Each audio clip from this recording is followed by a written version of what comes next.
Ջասմանի պես կարող է ընտանիքում փոխանցվել սերնդից սերունդ, վերապրածների ընտանիքում դա միակ բանն է, բայց այս դեպքում էլ ինչպես պարոն Կունգուրյանը ասաց եւ ինչպես իր դեպքում է ընդգծված, պատմությունը ընտանիքներում ավելի շատ որպես լռություն է փոխանցվում, քան որպես պատմություն։ Au début, j'avais l'intention de commencer ma parole de notre endroit, mais quand vous avez lu cette page du livre, ça m'a fait penser, quand vous avez lu cette dernière phrase, on m'a délivré un talisman comme un talisman, on m'a délivré l'histoire comme un talisman, et de ce talisman, je ferai un livre, c'est-à-dire que je le ferai retourner dans la littérature.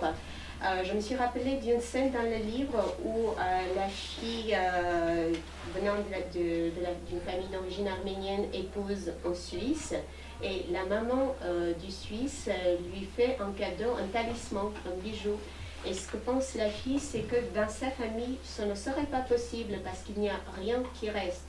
Donc je pense que l'histoire, c'est la seule chose dans les familles de rescapés qui peut être passée de génération en génération. Mais, comme vous l'avez aussi très bien dit, même l'histoire, très souvent, elle est transmise par le silence plutôt que par des paroles. Լռությունը իհարկե գրքի դեպքում շատ ավելի մի քանի տեղ տանող լռություն է, վտանգավոր լռություն է, դա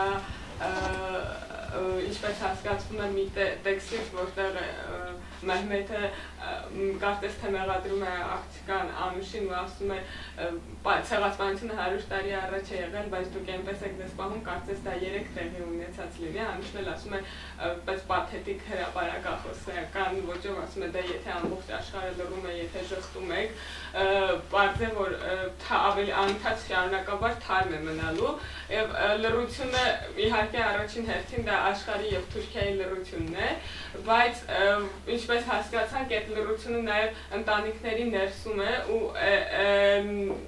ոչ միայն իհարկե, որովհետև առաջին հղումը, որ գիրքը կարդալիս գնում ես, լռություններն են, որ փնտրում ես այն լռությունները, որոնց մասին խոսվում է վերնագրում, բայց երկրորդ մեծ լռությունը դա ներքին պատմության լռություններն են, որոնք գրքում նկատելի էին։ Donc le silence dans le livre, le dangereux silence, comme on dit, c'est un silence qui mène dans différentes directions et c'est un silence à plusieurs niveaux, comme on voit dans la scène où Mehmet, comme si en quelque sorte il accusait même Anouch en lui disant le génocide, il y a 100 ans que le génocide a eu lieu, mais vous vous comportez comme si c'était hier, et Anouch lui répond de manière un peu rhétorique.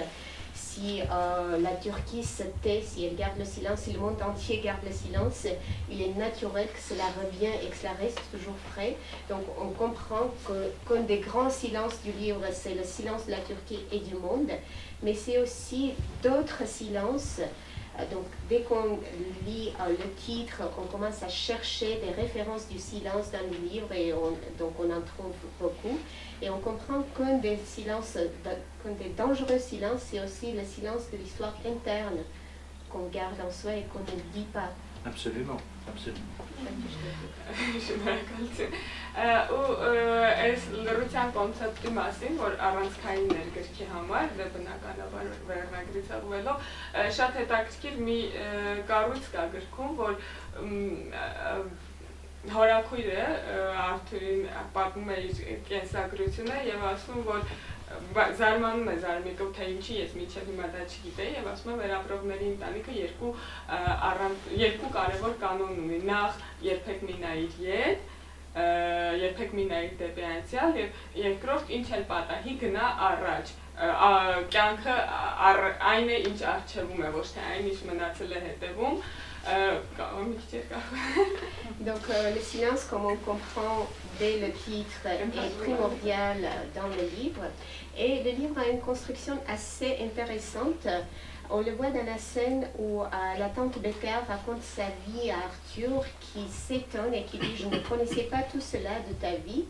Et la tante lui explique que les familles de rescapés ont 2 règles d'or. La première, c'est ne jamais regarder en arrière, pas de fouilles dans le passé, comme vous dites.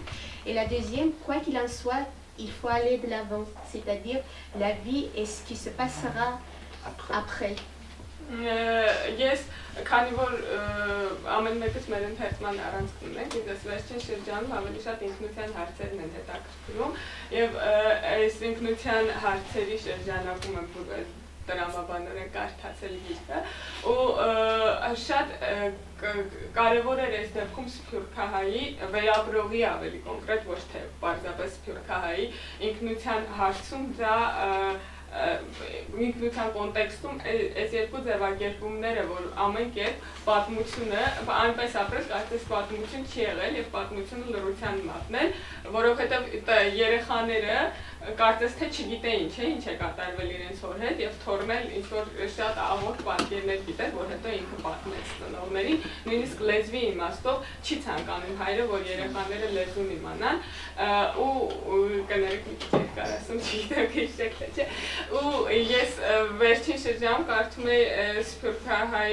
գրականագետ ու գրող Գիտեք Պալետյանի ինքնության մասին, սփյուռքյան ինքնության մասին հոդվածը, ինքն ասում է, այսպեսի մի համեմատություն է անում, որ սփյուռք վերապրողի համար կարծես թե հետ նայելը լինի կտակարանի հովտի պես հետ նայելու պես մի բան, եթե հետ նայեցիր դեպի Սոդոմ Գոմոր, քարանալու ես ու մնաս այստեղ, այսինքն գնալու ես մի թմբիրի մեջ, որից հետո այլևս առաջ գնալու ճանապարհ չկա։ Ուրեմն այս կոնտեքստում կերպարները, որոնք ստեղծվել են վեպում, բացարձակ համընկնում են ընդհանուր գծին, որը բնորոշ է հայալեզուն է սփյուռքյան գրականությանը։ Donc, naturellement, chacun de nous a son axe de lecture. Moi, personnellement, ces derniers temps, je m'intéresse aux questions identitaires.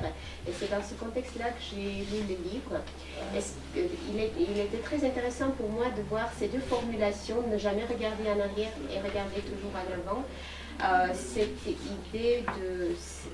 Cette conception d'identité des gens de la diaspora, des Arméniens de la diaspora, surtout des survivants plutôt que de la diaspora en général, c'est-à-dire faire en sorte comme si l'histoire n'existait pas.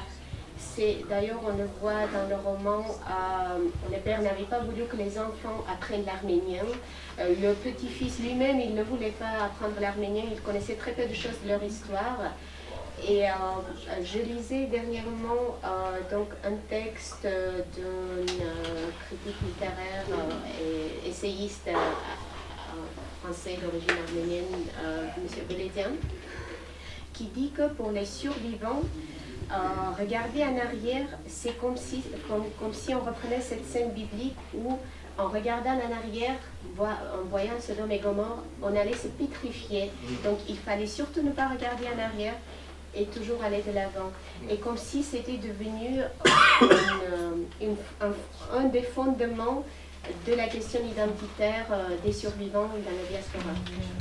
Հնարավորություն կտրվի հետո նորից խոսելու վեպի մասին, դրա համար որպեսզի շատ չերկարույց չձանձրացվի, ես մի ուրիշ կարևոր կոնցեպտի մասին եմ ուզում խոսել, որ ինձ համար շատ հետաքրքիր էր, որպես ընթերցողի եւ որպես գրականագետի, բայց ավելի շատ ընթերցողի։ Վերջում հետաքրքիր ուրեմն կոնցեպտ է, երբ որ հանդիպեցնում է հեղինակը ակսորիալի սերունդին, այսինքն վերապրողի սերունդին, արտագաղթողի հետ, ակնհայտ է, չէ, որ երկուսն էլ դրսում են, դրսեցի են, բայց երկուսը նույն կարգավիճակում չեն, որովհետև մեկը ակսորված է, մյուսը արտագաղթող է, ու իհարկե Գրետայի կերպարի կարծիքով ավելի շատ նման է մի քիչ սփյուռքահայի, այսինքն վերապրողի սերնդի աղջկա, որ իր այդ ըմբոստությունը դու հրաժարվում ես քո ինքնությունից վեճը տղայի հետ, բայց շատ առանցքային է, որ իր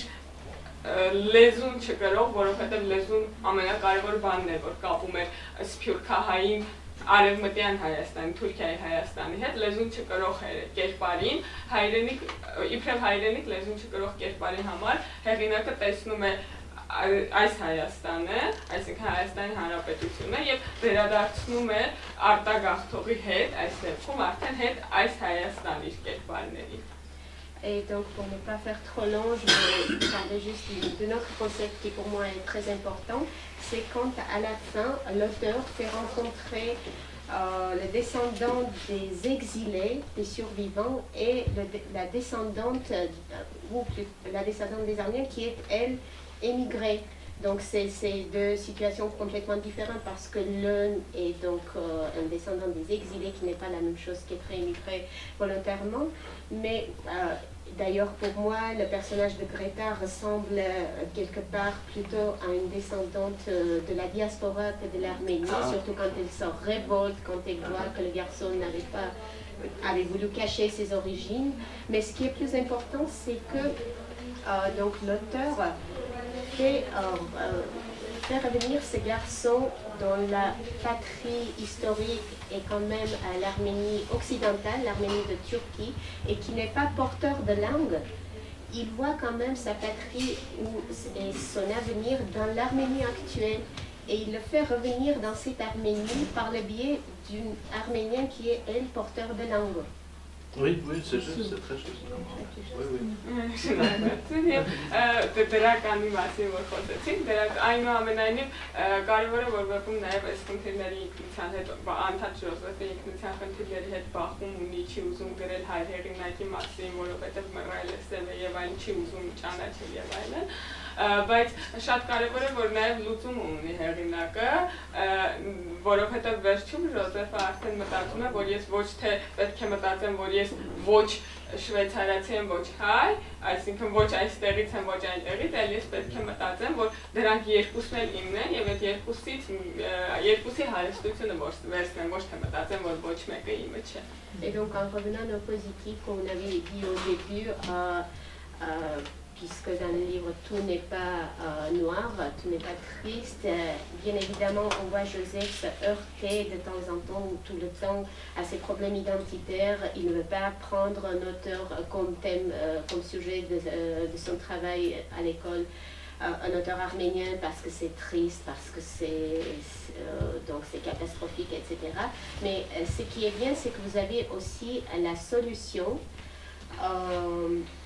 Donc, c'est que Joseph se dit à la fin, c'est-à-dire je ne dois plus me dire je ne suis ni suisse ni arménien, je ne suis ni d'ici ni de là, je suis les deux, je suis à la fois d'ici et de là, et je dois puiser dans la richesse des deux parties, des deux endroits. Merci. Merci beaucoup, c'était très intéressant. Bravo.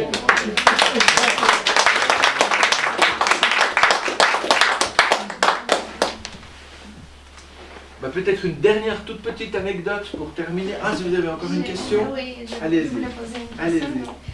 Je vais absolument lire votre livre et Merci. je vais le comprendre moi-même, mais je veux savoir quel est votre but, qu'est-ce que vous voudriez transmettre à votre lecteur. Mais je crois que ce que je voulais transmettre, c'est ce que Madame a dit à la fin, c'est-à-dire qu'on peut être d'ici et d'ailleurs en même temps, et que c'est une richesse, c'est un droit d'avoir finalement plusieurs identités, plusieurs possibilités. C'est une chance. Voilà. C'est ça, c'est le but principal. Maintenant aussi, c'est beaucoup plus simple, mais comme romancier, le but c'est de raconter une histoire. Vous savez, c'est aussi simplement ça. C'est d'avoir des lecteurs qui ont envie de lire le livre. Donc c'est ce que vous avez dit tout à l'heure. Merci beaucoup. Merci à vous. Est-ce que vous avez encore des questions avec Oui, une petite question. En fait, c'est vous qui avez écrit cette livre-vie, c'est ça? Vous êtes présentateur ou quoi? Parce que Pardon, j'ai pas compris votre question. je suis venu un petit peu plus tard, c'est pourquoi je voudrais savoir. C'est lui qui a écrit cette... Oui, c'est moi qui ai écrit le livre, je vous promets. D'accord. Si je comprends, c'est en fait à propos de génocide arménien, lui, c'est ça? Non, c'est pas un livre sur le génocide arménien. C'est un livre qui se passe aujourd'hui, si vous voulez, qui étudie un peu les conséquences de ce que ça donne sur plusieurs générations. Mais c'est un livre qui se passe aujourd'hui en Suisse, à New York, et même ici à la rue Abogia. Vous voyez? D'accord. Voilà. Alors une dernière anecdote peut-être, qui est une histoire. Donc c'est une histoire vraie. Donc dans le livre, il y a un violoncelliste qui s'appelle Joseph. Et à un moment donné, Joseph oublie son violoncelle dans un taxi. Donc c'est son violoncelle d'enfant. Et évidemment, c'est un symbole qu'il oublie son violoncelle dans le taxi. Մի վերջին պատմություն պատմեմ, որը իրական պատմություն է, գրքում Ժոզեֆ հիմնական կերպար, որը թավջութակահար է, եւ ինչ որ մի պահի իր թավջութակը մոռանում է տաքսում մեջ, ինչը բնականաբար խորհրդանիշ է, մանկության թավջութակը մոռանում է տաքսում մեջ։ Et une fois, je présentais ce livre, et il y avait une personne très très âgée qui était assise devant parce qu'elle n'entendait pas très bien. Et à la fin, elle est venue vers moi et elle me dit « J'ai une question très importante à vous poser. » Comme ça, sur ce ton, je me suis dit « Oh là là, ça va être le génocide, ça va être... Il y a une erreur dans le livre. » Elle était très très sérieuse. Elle me dit « J'ai une question très importante à vous poser. » Մի անգամ երբ գիրքը ներկայացնում էի, մի շատ տարեց անձնավորություն էր նստած առաջին շարքում, որովհետև լավ էլ չէր լսում, եւ երբ ավարտվեց շնորհանդեսը, մոտեցավ ինձ ու շատ լուրջ տոնով ասեց, շատ կարևոր բան ունեմ ձեզ հարցնելու, միանգամից անհանգստացա, մտածում էի ցեղասպանության մասին է հարց տալու, թե գրքումը սխալ է գտել, ինչ է կատարում, ուսեն շատ լուրջ հարց ունի ինձ տալու։ Et puis je lui dis, mais oui, madame, je vous en prie, j'écoute votre question. Et elle me dit, mais à la fin, Joseph, il oublie son violoncelle dans le taxi, mais est-ce qu'il le retrouve? Joseph մոռացավ կորցրեց տաքսիում իր թավջութակը, բայց վերջում գտնում է թե ոչ։ Et puis je la regarde et je lui dis, écoutez, je ne sais pas. Et elle se retourne vers moi, elle était vraiment fâchée, elle me dit, mais enfin, c'est vous l'auteur.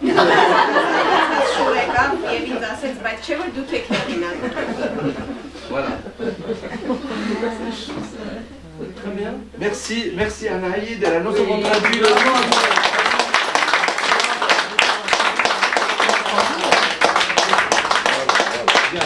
Voilà. Alors, je vois du liquide rouge. Oui, on est tous à boire du vin, à discuter autour d'un verre de vin et du fromage aussi. Merci.